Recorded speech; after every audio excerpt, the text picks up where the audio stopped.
You may have noticed that it's Girl Scout cookie season. Usually this is equivalent to an extended national holiday in our home. Thank goodness that for whatever reason, we don't seem to have too many Girl Scouts in our lives this year. I've been reading the trials of some of my friends, though, as they make Facebook after Facebook posts pledging to walk past the Girl Scouts outside the grocery store and abysmally failing for the fourth time in 3 days, when a box of Thin Mints suddenly jumps out and assaults them. I found out this week that Girl Scouts have been selling cookies since 1922, when local troops made cookies from a special recipe, packaged them in wax paper bags with Girl Scout seals, and sold them door to door for 35 cents a dozen. And whoever thought of Girl Scouts selling cookies? Well, actually, her name was Florence Neal from Chicago. She was a genius because as people wait all year long for that special season when all their friends sheepishly walk around the office selling on behalf of their own personal Girl Scouts, and as you and many of my beleaguered Facebook friends know, the cookies sell themselves. They really do. And so I was thinking this week that it's one thing to sell Girl Scout cookies. Those little ones put on the cute little uniforms, set up their tables outside the grocery store, and well, those boxes fly off the shelves. Let's see. Delicious, addictive cookies purchased for a good cause to build girls of courage, confidence, and character who make the world a better place. Not to complain or anything, but I can't help but notice that it's another thing altogether to try to sell a message like the one Jesus was selling, particularly if your marketing slogan is, "Take up your cross and follow me." While even we can see that one might be a little easier than the other, we really have no idea how radical, how offensive even those words of Jesus from Mark's gospel really were to those who heard them. For us, you see, the cross has become a sacred symbol of faith. We display crosses in our churches, we wear them as jewelry, but to read this text accurately, we need to remember that those who were following Jesus would have found even the mere mention of a cross horrifying. Some scholars say that it was a genius move on the part of the Roman government to institute crucifixion as a means of execution in the Roman government's attempts to take over as much of the ancient world as it could.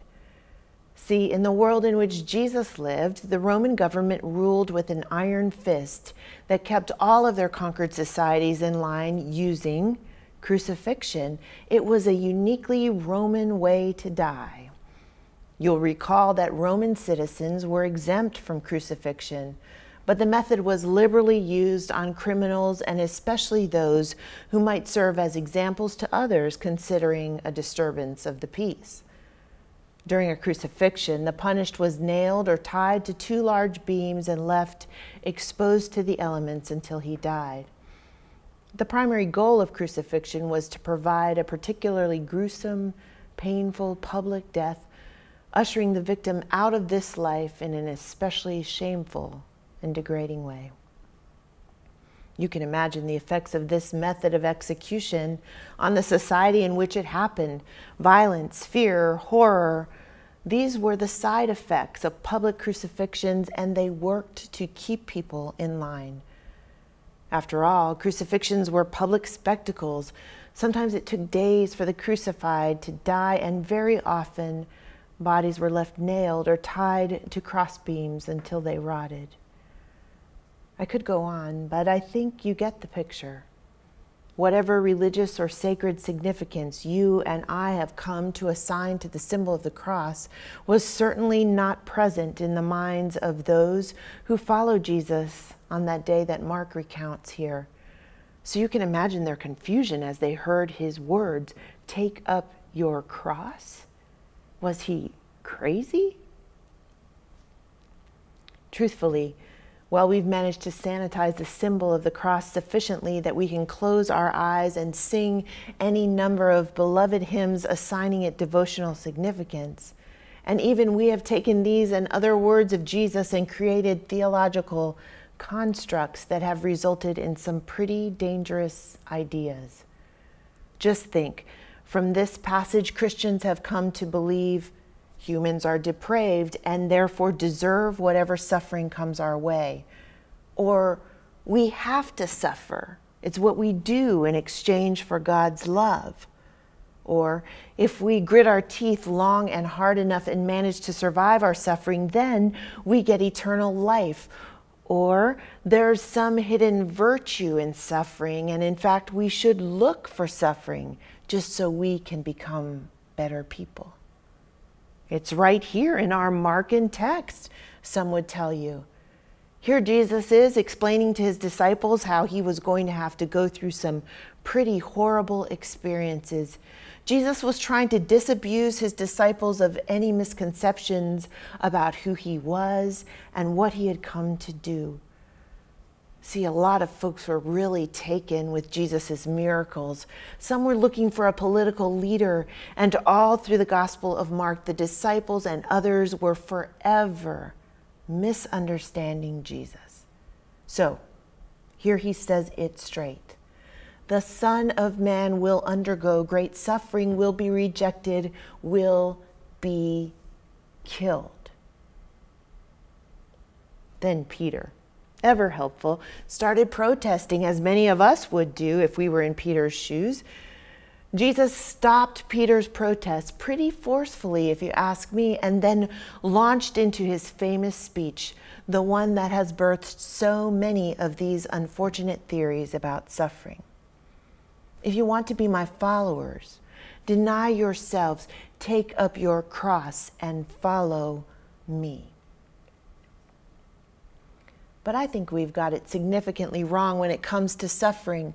All those theological constructs I mentioned, they focus on us, when Jesus was trying so very hard to get us to focus, for a change, on God. Theologians will tell you that all this theorizing about suffering is not unique to the Christian perspective. In fact, most would say that it's the most pressing question of every world religion. Why do we suffer? All of the major world religions have taken a deep breath and tackled an issue we'd rather just avoid altogether, even though every single one of us knows deep down in the core of who we are that suffering is our shared experience. We struggle, we fail, we feel longing and want, we hurt. And nobody has a really great explanation, most of all, because the topic of suffering is not one that you and I are flocking to explore in great detail. Jesus' disciples here in Mark's gospel heard Jesus talking about suffering, and they were running in the other direction, just like we do. They had pinned every hope they carried on him. They desperately wanted a way out of the pain of their human experiences, and there he was, Jesus. He had all the makings of a great politician, someone who would deliver them once and for all from Roman domination, from the pain of their poverty, from their eternal quest to make their lives mean something. They had followed him in hopes that he would and could be their escape, that he was there to turn a new page, that he would indeed usher in that kingdom he was always talking about, complete with some pretty sweet political appointments just for them. Peter said it out loud, but I'll bet that they were all thinking the same thing. See, they didn't have any interest in talking about their pain. They didn't want to be in pain. That was the whole point of following a charismatic leader. And they certainly had no interest in hearing this one, on whom they were pinning their most lofty hopes, talk about something as horrifying as a cross. No. They wanted the problem of human suffering, of doubt, of pain, of all of their uncertainty gone. And while they were waiting for him to take care of that little problem, the last thing they wanted to do was to talk about it. You may be familiar with the Danish poet and author Hans Christian Andersen, who wrote a quaint little fairy tale we know as The Emperor's New Clothes. You'll remember that the story goes like this. An emperor of a prosperous city hires two dishonest salesmen who tell him that they will sew him a fine new set of clothes from a cloth more beautiful than anyone has ever seen before.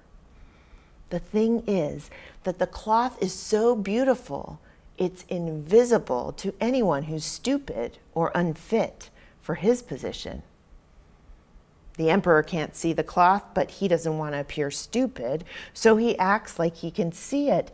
And when the salesmen tell the king that the suit is finished, they pretend to dress him and take him out on a procession through the capital, showing off his new clothes. Of course, everyone has heard the tale of the magic cloth, and nobody wants to look stupid, so folks all clap politely as the king walks by naked. The whole charade is ruined, though, when during the course of the procession, a young child watching on the sidelines yells, "Hey, the king isn't wearing any clothes." Jesus is doing the most audacious thing in this passage. He is naming the pain that all of us carry. He is acknowledging that every human life will experience suffering. And he is suggesting that perhaps the end-all and be-all of human life is not to alleviate the suffering, but rather to find our identity in following Jesus. Jesus wanted his disciples to know, if you want to be my follower, you will suffer. Standing up for what you believe in, facing the powers that work to stifle the gospel message, insisting on a radical message of love, acknowledging the creative power of God at work in the world, setting off in this direction may very well cost you your very life. Jesus was already strongly suspecting that it would cost him his. See what I mean about a hard sell? It's the grand paradox. We find the meaning of our lives, the ease to our pain, the sense that we are home and all is right with the world, not when we desperately try any quick fix to feel better. No. Jesus told his disciples that day, and he tells us something so hard. We gain the very meaning of our lives when we give our lives away. When we look at our lives and we see the suffering we experience, and when we decide, regardless, to follow Jesus. You know, it's no wonder that the foot of the cross was very sparsely populated the day that Jesus died. All the disciples who struggled so hard to understand what he was saying all along just couldn't imagine how this one whom they had held with so much promise and hope, thinking that he could fix their political problems once and for all, was hanging there, nailed on a cross, crucified. They didn't come to the hill where Jesus' cross was placed because they still didn't quite get it. They were paralyzed by their fear. They were huddled in remote hiding places, or even publicly denying that they had even known him. There was nothing about the specter of the cross that proclaimed, "Take it easy," or "No more pain." And these are certainly not the messages that Jesus offers you and me. Instead, here's the invitation. Look your greatest fear and your deepest pain straight in the eyes. That's the pick up your cross part. This pain and struggle are part of human living. And then, refuse to let your pain structure your life, define your existence, motivate your living. Instead, come on and follow, because it's by acknowledging the suffering and fear, but getting up to follow anyway, that you and I will finally discover who we really, really are. Precious, precious children of God. Amen.